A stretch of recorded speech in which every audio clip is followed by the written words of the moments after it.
welcome back to the channel. In this episode, we're going to talk about practices for Kanbans in Sparx Enterprise Architect. You could put best in front of practices or good. I'll leave that up to you. I consider these best practices when dealing with Kanbans, which are mission critical in delivering your models, managing your metadata, and progressing as effectively and productively as possible. So let's get started. Our first practice is to define clear columns or states across our Kanbans. And it's very important that the users understand what these states are in the Kanban as they're going through. So understand what the queue means, understand what in progress means, test, review, and done. And we'll talk more about these terms and definitions a little bit later on.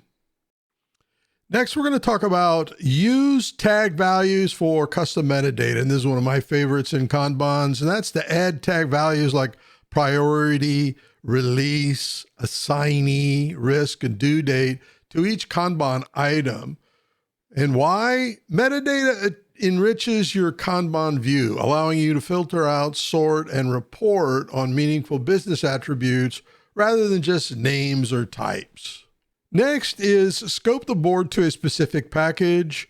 Limit the Kanban board to a particular model package or parent model package. And in this case, we're using data science architecture for release 2 application releases. This could also be called architecture tasks. The reason why is scoping focuses attention, reduces clutter, and ensures you're tracking only relevant subset of work for an initiative or release. In this case, our focus is on the Kanban for release, and it is class elements only. The scope is to understand where applications are in the release strategy or roadmap for the overall program or large project. Next is to standardize element types. Use a consistent element type for all items on a Kanban board. For example, requirements, change, and task. In this case, we're using a canned Kanban out of Sparx. And when you bring in the iteration Kanban, and you can determine what that is by going to design, options, change type, and you can see it's using the iteration Kanban, which is giving us this toolbox for change, defect, feature, and user story. It doesn't matter. You could change your toolbar if you want, but make sure that you're using or standardize common elements. There are certainly more than these 3 or 4 elements to use in the Kanban, but you want to simplify it. And the reason why is standardization improves filtering, simplifies automation, and ensures reports and searches behave predictably. Next is create element templates. Define reusable element templates that allow you to reuse them in certain situations across your project. So whatever that is, you create a template for, and you can preload these with default values and notes. And the reason why is templates speed up creation, enforce consistency, and reduce manual data entry when new Kanban items are added. Next is using auto coloring or legends, and this is a stakeholder favorite. Configure auto coloring rules or a legend to color elements based on tags or status. For example, high priority or what release or completed in a particular color and so on. And the reason why is visual cues make it easy to interpret board state quickly and draw attention to priorities and bottlenecks. Next is to enforce WIP or work in progress limits. Decide and communicate how many items can be in progress at one time. Limit to 3 per team member or per stage, or what makes sense from a capacity perspective. While Sparx doesn't enforce WIP limits naturally, you can highlight or flag when limits are exceeded using queries, scripts, and color rules. Why is that WIP limits prevent overload and help sustain flow efficiencies. In this example, there are many elements that are in progress column or state. This should be concerning and present a risk to the project delivery. To assist in analysis, we bring in an effort legend to understand the team capacity. Now we can see the proposed effort that the team can visualize. However, this still has concerns, so we drag in a release legend to understand the time implementations and what strategies are necessary for delivery. Now we can see that many of the in-progress elements are planned for release 1 and not release 2, which the Kanban will be focused on. And if there's still concerns, you could bring in a status legend to understand what the progress is. You can see here in the queue, these have all been validated, yet what is in progress is still proposed. So you have some room in your analysis to make adjustments in your delivery going forward. Next is automate transitions with scripts. And Kanbans can assist on that once you add an asset to your Kanban. So we use automation scripts or model add-ins to move elements between columns with certain conditions are met. And this automatically moves the item, and then we'll set things like proposed versus validated. So in this particular case, we're going to bring in a new application element. We're just going to call it external platforms. We are going to draw an association to data supply. We'll add in more data later. But as we've added this element, if we go to our Kanban, we can bring in this as a proposed link. And now it is showing up here. And we can change this, as you've learned in the channel, to enable info view and add other progress items to it. So we go back to appearance, as you've learned in the channel, info view properties. We can put status, phase, and other data in here to help understand what's taking place.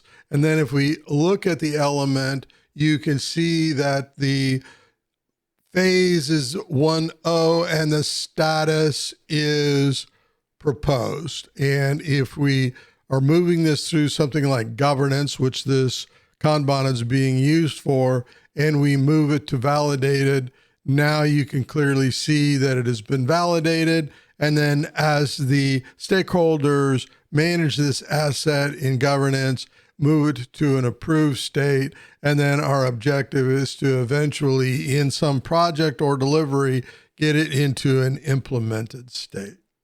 Next, I'm briefly going to talk about syncing with external tools like Jira, Azure DevOps, GitLabs. ProCloud Server with Prolaborate is pretty awesome. And other custom scripts and something called Open Services for Lifecycle Collaboration, or OSLC, can be implemented. And why is syncing ensures teams using external backlog tools and architecture models stay aligned with duplicate entry. Next is conduct regular reviews. Hold stand-up or review sessions directly on the Kanban board, filtering by owner, priority, or state. The why is visual reviews keep the team focused, uncover blockers early, and provide a clear shared understanding of the work status. Next is document Kanban or document Kanban policies. Store process rules like definition of done or WIP criteria in model documentation or notes linked to the Kanban package. Why? Explicit policies standardize how work flows, especially across distributed or multi-role modeling teams.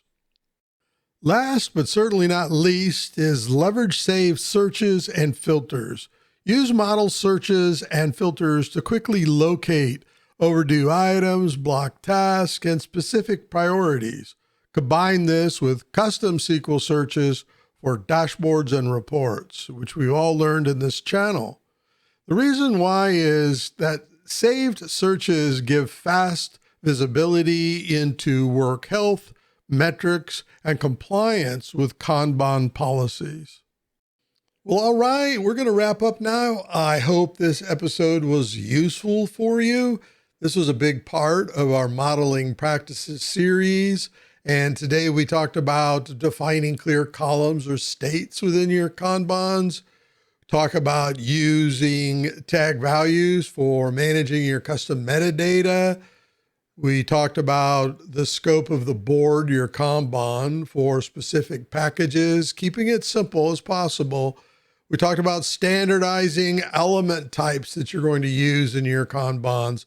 Don't get carried away. Keep it down to about 3 or under half a dozen. How's that?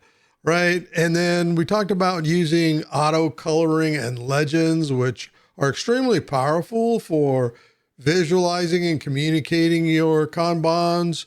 We talked about enforcing WIP, your work in progress, limits that as you're working through, automating using scripts and helping you with your transitions, syncing with external tools. We only touched on that one. Maybe later on we'll get into actual integration with some OSLC, Open Services for Lifecycle Collaboration tools.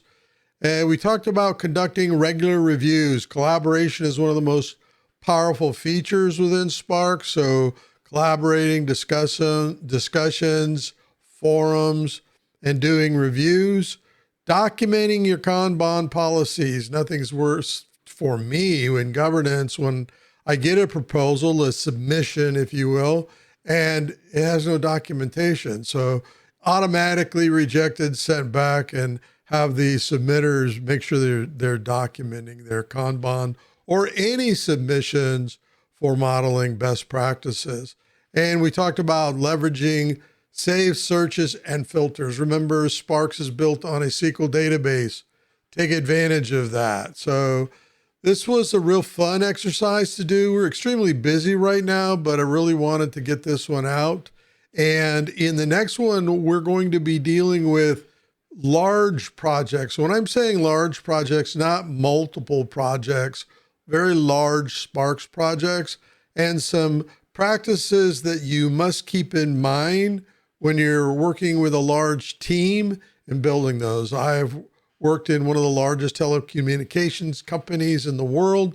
We had 800 modelers, up to 400 concurrent modelers. Performance is a major concern, and you got to make sure you've got governance in place. So I look forward to getting into the last session of our modeling practices series. And until that next episode, happy modeling.